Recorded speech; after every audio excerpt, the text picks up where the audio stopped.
Good evening and welcome to another edition of Kim's Corner. I'm Kim Brown, your host, and today I have with me Dr. Akil Khalfani, and he's director of the Africana Institute at Essex County, and he's also the associate professor of sociology at Essex County. Welcome, Dr. Khalfani, and how are you today? I'm doing very good. Everything's good.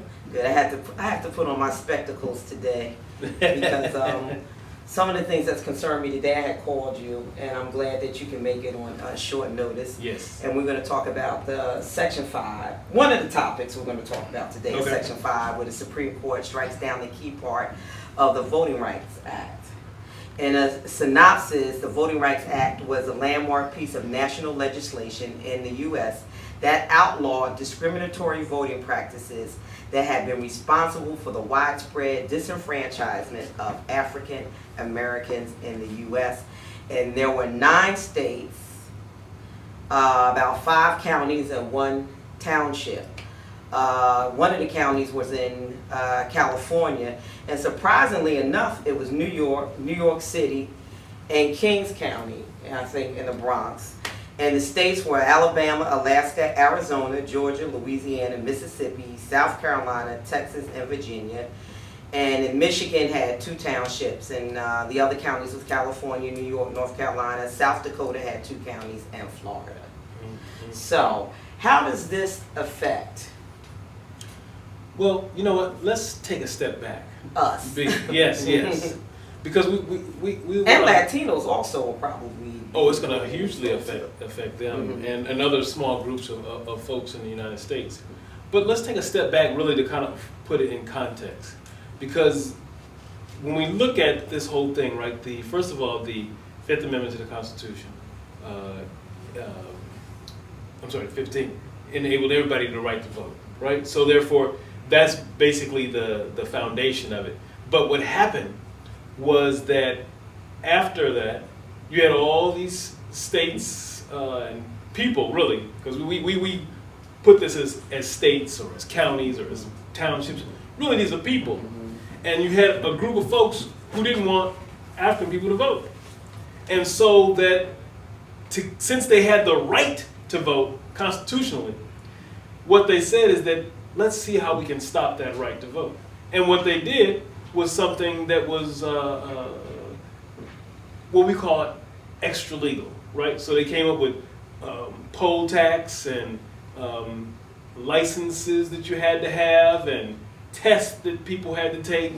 And then in 1965, after much struggle, because we forget about the struggle that it took to get there, there's all the struggle that it took to get to the place in 1965 where the Voting Rights Act was passed, made it so that all those extra legal measures were no longer legal. And so then folks got to go and vote, and it was very difficult for folks who didn't want us to vote, didn't want African people to vote. So the Europeans and the South and other places who didn't want us to have the right to vote or didn't want us to participate in the vote, that they no longer could do those things.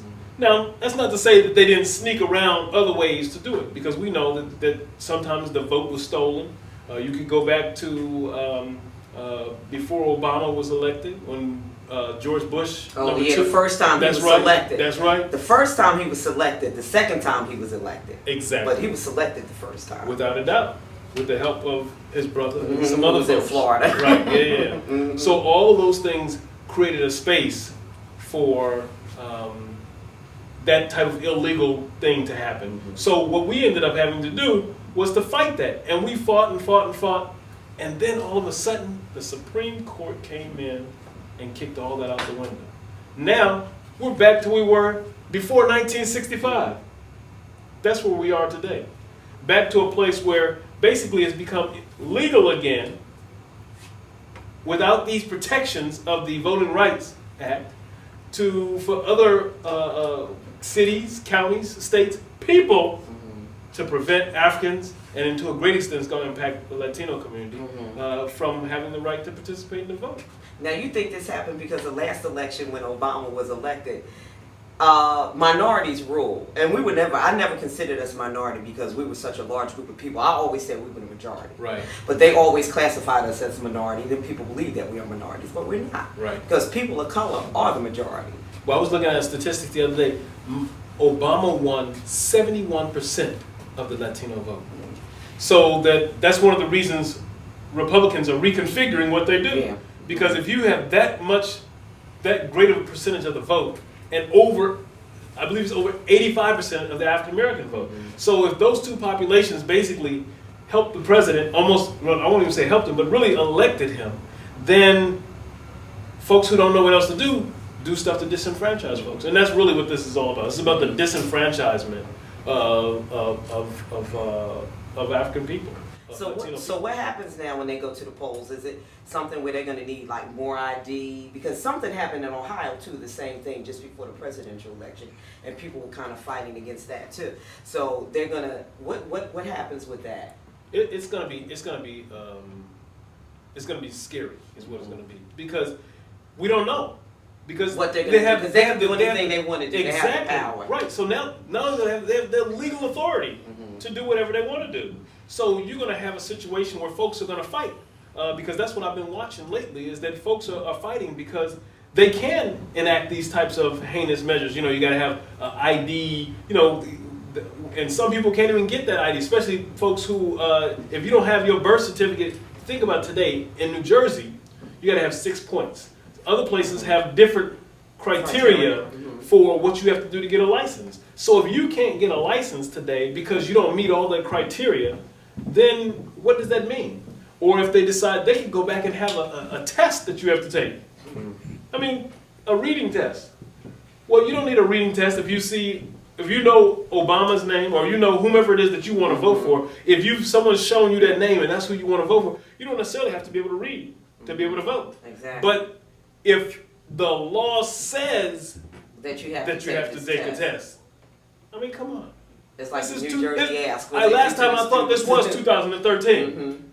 You know what I'm saying? But now we're 2013, subtract back to 1965. Or prior to that. Right, or before that. Because the other thing that's going to happen is that, well, I think the other part of this, that's the impetus, the driving force for this, is immigration reform just got passed in the Senate. Exactly. Right? So now the House has to take that up. And they don't like that. They don't like all the things that are passing. And so that we have to think about what are the impacts of all these other things. And so if they can't make it so that you can't vote on certain things, if gerrymandering, right, drawing the district lines that are all crazy, right, instead of just making a square block and say this is a district, you know, they got a district that's wide over here, narrow over here, and got one little block over here, so that they get in who they want and they get the votes they want. And so when you have the Republicans who are dictating that, then you have another whole thing. But of course, we also have to tussle with the fact that sometimes whether it's Democrat or Republican, we end up on the same side of the fence. So you know, it's a hard case sometimes, because we want to just say, oh, I'm Democrat or I'm just Republican or whatever the party may be. But really, we got to look at the policies. We got to look at the practices, and that becomes a real test. Is to look at what people are voting up and down, as opposed to just if they're blue or red. So how do you think that's going to affect some of the elections that are coming up? Well, we don't have a presidential election yet coming, but we have some local elections that are going to be coming. But New Jersey isn't affected by this. Well, they got the Senate race coming up.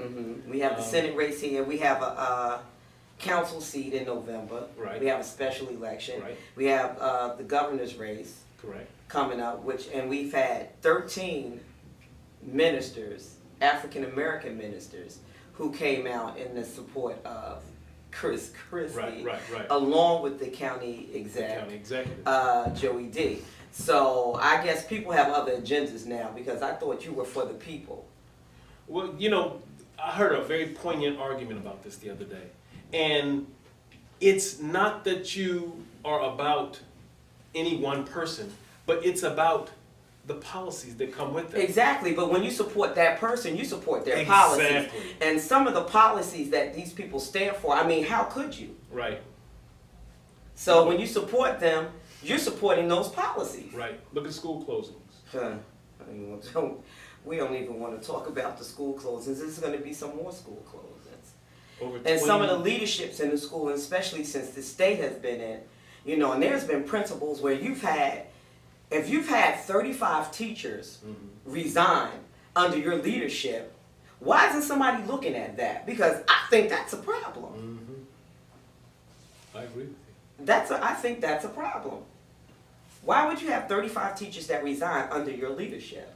Well, And nobody takes note of that. Nobody who's watching the watcher. right. No, we have to have better assessment tools. We have to have better evaluation tools.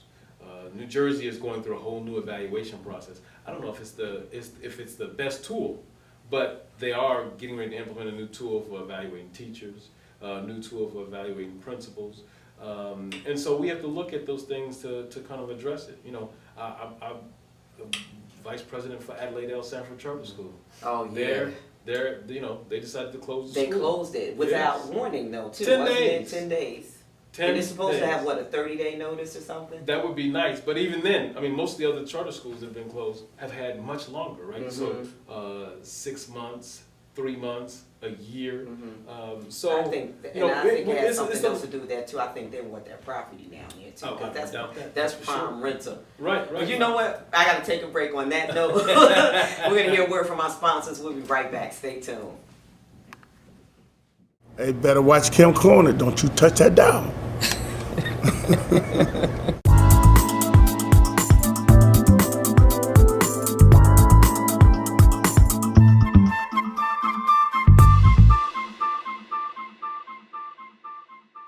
And welcome back, and I'm here with Dr. Akil Khalfani, and we've been talking about the Voters' Rights Act, and we talked about some of the things that's going on in the public school system, and we've had some Democrats who are supporting some Republicans, and we were talking about how if you support that person, you're actually supporting their policies. True. Their policies. And that becomes key for us to understand, right? Is that if you support someone's policies and they're antithetical to your mission, antithetical to the people who put you in office, and antithetical to, in opposition to the very foundation of what your party is supposed to be, what does that really say about your party? What does that say about you? And what does it say about your constituency? Does your constituency have a voice if you've withdrawn from that foundation? And then, you know, it's mind-boggling to see that. I mean, this is not the first time, right? We've seen lots of politicians across the United States flip parties, from the Independent Party to the Democratic Party, or to the Republican Party, or to The Tea Party. Right, the Tea Party, all of that. And so we have to be cognizant of those things and what that means, what the underlying meanings are. And what do you think? What are the underlying meanings? What do you think it is? Is it to have control That's what I think. of the majority when they Right. are the minority? Right, Is it to right. control the majority? Well, you know, there's a book by Lonnie Guarnier. She wrote a book. She's well, I won't go into who she is, but she wrote a book called Tyranny of the Majority. And so in that book, she's basically talking about that here you have a majority that rules tyrannically, right? And so that just because you are the majority, right? Europeans in the United States are about 70-something% when you look at them, and they include the Latino, the Hispanic, other than they classify as other than non-Hispanic or Hispanic. So sometimes with the Hispanic category in the United States, we have a little bit of a confusion of it, because that's actually I get confused about it. well, it's because it's an sometimes. ethnic category as opposed to a race. So you can be with the U.S. Census, and that's how they base everything is on the census. You can be Hispanic and white, Hispanic and black, Hispanic and Asian, and Hispanic and Native American. So Hispanic is an ethnic category according to the census, where all the other ones are racial categories. Okay. Completely different data. So we can't get confused on those things. So that when you extract the Latino population, it's still about 69% of the population is European American.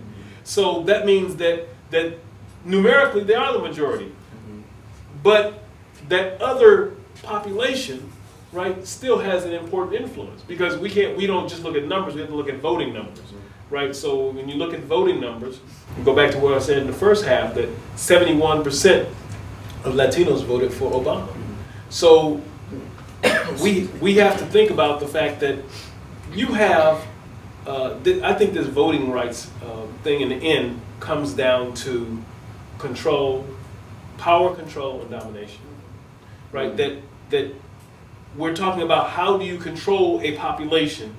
How do you control what the agenda is? Because it really undermines the whole thing about voting because it becomes not about people participating in vote. See, that was a mask, I think, that people participating in the voting process becomes masked. Because it's not about people participating, elevating the numbers of participation, all the people going out to get the vote out and these things. That's only to get out the folks who are already voting in the way that you want to vote. Yeah, they don't want you to vote anymore. That's it. Because if you think about it that way, that if you have fewer people who don't vote the way you want to vote, then that ups your percentage, if nothing else, of people voting in your favor. So you don't have anything close. See, that was part of the problem with Obama. I'm sorry, not Obama, but with Bush, right? Bush, that first election, it was close. Election, yeah, selection. Right, exactly, right. The first selection was too close, and so to keep it from that ever happening again, you had the inching closer to the decision we just had. We've been inching this way for a long time, and I think people didn't really get it. When Florida had all that stuff, hanging chads and this, that, and the other, come on now, that was really a joke as far as I can see. Because you basically stole people's vote. And then people were prevented from going to vote. So it wasn't just, that was how it started. That was the start of the rolling back happened when Bush got elected the first time. Yeah, and it's funny because the last presidential election, those people said, I'm standing in. Some of those people have been in line for hours. So how does this affect absentee ballots or anything like that? And also the rights, how does it affect people who have been convicted of a crime, have served their time, which they can vote too, and some of them don't know that they can vote. No, I know they don't because people. Well, that's been part of the other. See, the other part is a whole campaign of misinformation. See, if I and as much information as we have on the internet, they're not trying to give you that kind of information. Oh no, right? Misinformation and intimidation, right? Because for instance, take people who are here illegally. Now they can't vote, but that doesn't mean they can't be involved in the voting process. That is that they can help promote a candidate. They can get people to to voting booths on the day of elections, but those folks are all being intimidated now, right? So that they are intimidated about being seen anywhere other than their workplace or their home or their church or wherever it is that they're going. They don't show up to many other places because ICE might pick them up on the train. There's a whole thing about ICE picking people up on the train when they're riding the train on Amtrak. And so then people get intimidated by traveling, moving around.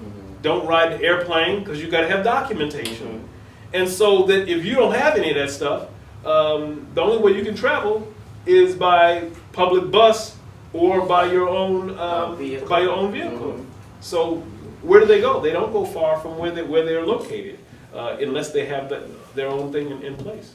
Yeah, so we have there's so many things going on now, and it's funny that this is happening now because Newark is getting ready to be hot in the next year, and I'm getting hot too. Newark is getting ready to be hot. We have 3 candidates running for mayor. Yes, and maybe more. We have the mayor who's going to be running for senator. And if he gets elected before his term expires. Exactly. So that means that in the mayoral contest, before it even gets there, typically the council president will go there, but since you don't have an elected council president. No, because we don't have an elected council president. Right, so that means there's even another vacancy that there's some other stuff that has to go on before that can happen. Yeah, so we're having a special election for the vacant council seat, for Donald Payne's seat in November, so you got to come out and vote. That's the first day. And the governor's race is in November also. Yes, yes. And now he wants to have another election in 3 elections or something, primary, and then all this stuff for the Senate seat. For the Senate. Well, for the Senate seat, they want to have that in October or something. Well, I Instead of think that in August they're having November. something. I think the primary for that is in August, and the election is in October. Yeah, and why? So you're going to spend taxpayers' dollars, Millions of dollars. Yeah, for that. So that doesn't make any sense.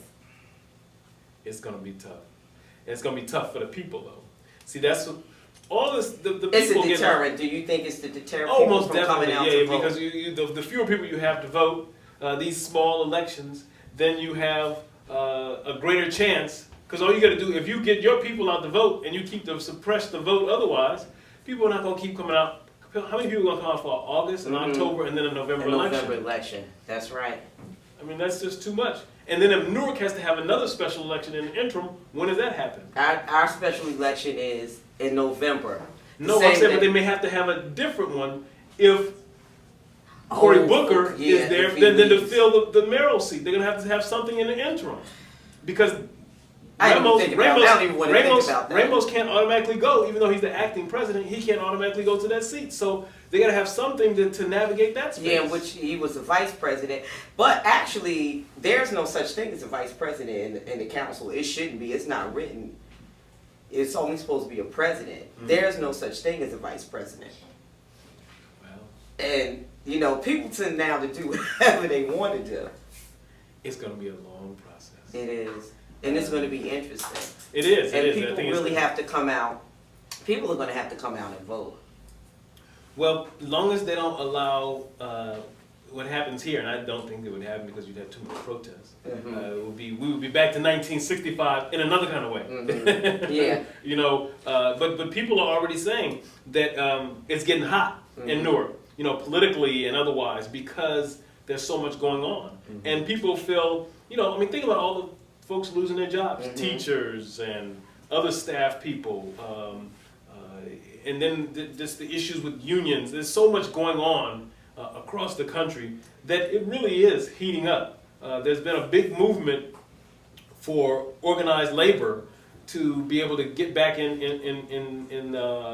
participating for all these states that are outlawing organized labor. So these right to work states. And so people are going to fight this stuff all the way up to the end. It is always a pleasure having you on my show. And I want to I'm here at the Artisan Collective, Kim's Corner, and I have to show off my little piece of jewelry. I know you probably saw the tag hanging, but this is from the Artisan Collective, and it is a dyed topaz stone, and it's really pretty. And it's not bad, it's moderately priced. So come to the Artisan Collective, 25 Halsey Street. They have something for everyone here. They have bags and t-shirts. They showcase upcoming designers, and I'd like to thank them for letting Kim use this as her studio time. Yes, so come on down so you can get little things like this. And Dr. Khalfani, it's always a pleasure having you on my show. And we're going to talk again. And as the race heats up, I'm going to have you back on my show. Yes, indeed. Definitely. I'll be glad to come back. Definitely. So I want to thank everybody for watching Kim's Corner. I'll see you next time. Peace.